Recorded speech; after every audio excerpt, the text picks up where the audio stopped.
Hey everybody, it is Tafiq Akhir, and I just wanted to come on today and give you guys an update about what's been going on with me for the past few days. So as some of you know, on Sunday I had a minor stroke. It is something that's called a TIA, that stands for Transient Ischemic Attack. And so the way that was explained to me is that basically that means that the type of stroke that I had, that when the blood clot got into my brain, it actually dissipated and went away on its own. So the blood clot got into my brain. It was there for a little bit, and it either dissipated or it moved on to stop blocking oxygen to my brain, basically. And what's different about what my stroke was and what most people have is that their blood clot stays there, and they actually need to get medical intervention that will help to get that blood clot to either dissipate or move on. I was lucky in the sense that mine went away on its own, and it actually went away fairly quickly. So there was no damage done with regards to what typically happens with stroke victims or stroke patients, that go through a much more severe version of a stroke. So I just want to give you guys a rundown of what happened, basically. So I was at the gym. I was working out, doing tricep pull downs, and I just noticed that I just out of nowhere got super tired, like to the extent of exhausted and tired. And so I just felt like I needed to stop and go home. By the time I walked to my car, I did start to notice that my right side just felt a little more weak than normal. But again, I just attributed it to me just being tired. And I do have to admit that the night before I had only had 3 hours of sleep. That morning I had taught a group fitness class and had 2 personal training clients, and then after that I went to the gym. So I was not as well rested as I should have been. Although I didn't feel tired that morning, it wasn't until that moment during exercising that I felt tired. And I also have to admit that I had not drank much water that day either, and I had only had like a quick shake in the morning to eat. And this is going to be important later, that's why I'm telling you this. So I got in my car, felt fine enough that I could get home, again, just feeling really tired, and I took my time getting home, got home. Now, and by the time I got home, there's like a little stoop that I have to step onto to get to my front door. When I stepped up, my leg was so weak that I couldn't get it all the way up, and I kind of tripped into the door. And Daryl heard this, and he came and opened the door. When he opened the door, again, I felt so tired and exhausted that I just wanted to sit down. So, I just kind of walked past him, sat on the couch, and just kind of passed, not really passed out, but just kind of like laid out. Like I was just like so tired and exhausted. And of course, Daryl saw that I wasn't my normal self. So he's asking me, "Are you okay? Were you in a car accident?" Because he said that I looked like I was, like something had just happened and that it left me speechless. Like I just couldn't talk. Like I was just like traumatized almost. And the funny thing is I didn't feel that way. I just felt really tired. And in fact, when he kept asking me questions, the thought in my mind was, leave me alone. I just want to sit here. It's really what I was thinking.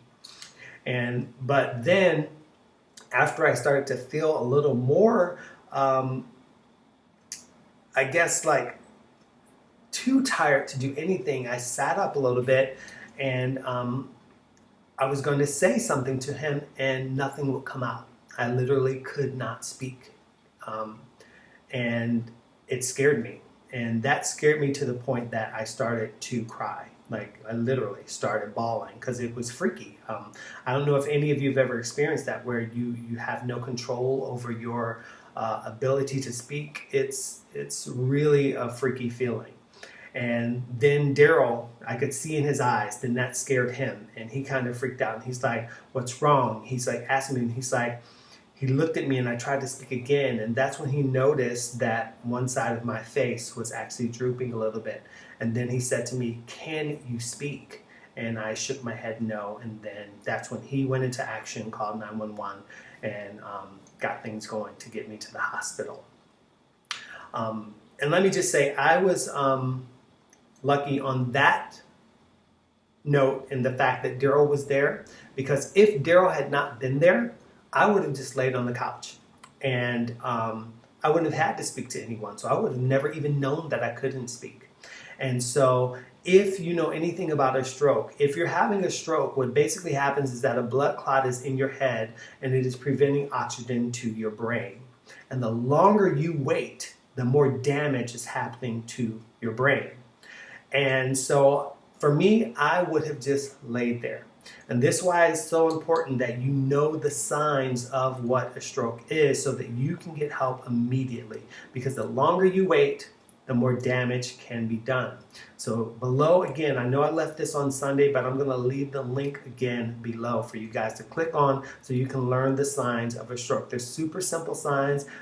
You can print it out, put it on your refrigerator, put it somewhere, or even just read it and memorize it so that you know what the signs are. If you have any of the signs, you should call 911 immediately and get to the hospital. The faster you act, the better off you're going to be.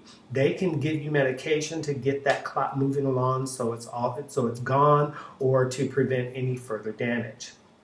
Now, I was lucky also that my clot dissipated on its own. Okay, so I did not need any medical intervention to help my clot go away, which is why it's considered a transient ischemic attack. A TIA is what they called it.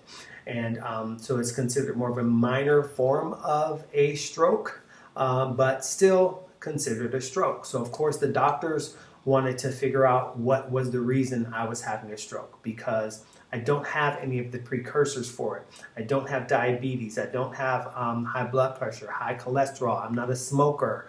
I don't drink except for on special occasions. I'm very healthy. I eat healthy. I'm very active. So nothing made sense. So they tested everything. They wanted to see if I had clots in my legs. They tested all these things. And finally what they did was they did this test where they're doing an echocardiogram where they're looking at my heart while it's beating and pumping the blood through all the ventricles. And so, and what was cool was that I could see this as well. They had it in the room. And so what they do is they do a series of bubbles, and then they shoot these bubbles into my artery, and you can see the bubbles go into my heart. And what they're looking to see is if there's a hole in my heart, one of the bubbles will leak out. And so if there is a hole, the bubble will leak out, and that will be where the blood actually came out and went up into my brain. And so after viewing the results of the echocardiogram, the neurologist did see that I had a small hole in my in my heart. And so they believe that's where the clot came from. And basically all that I have to do to prevent this from ever happening again is to make sure that I'm well hydrated and well rested, and that I take a 325 milligram of aspirin every single day. Now, the reason I spoke earlier about my sleep and the fact that I hadn't had any water that morning is because the doctor said that could have prevented it from happening. That I could have possibly never even experienced this had I had been hydrated, had eaten well that day, and had proper rest. But the good thing, I guess, if there is a good thing out of this, is that I'm aware now of what all the symptoms of a stroke are, because I would have never known. I also look at things as ways that maybe I was being used to help save someone else. So this is why I'm posting this information and letting you guys know that you need to know the symptoms of stroke as well. And that's why you need to click this button below. Because you can prevent this from being worse than it has to be. So not only should you be eating correctly, should you be exercising, and should you be well hydrated and well rested, but you should also know the signs, because if you have any of the symptoms, acting fast is the key. You want to make sure that you call 911, get to the hospital as soon as possible. The longer you wait, the worse off you are going to be. Now, as I said, the doctor said that I am fully recovered, guys. So I truly, truly, truly appreciate all the prayers, the well wishes, the emails, the texts, the calls, the Facebook posts, guys. It means more to me than you could ever know. And I want you guys to know that I feel great. Again,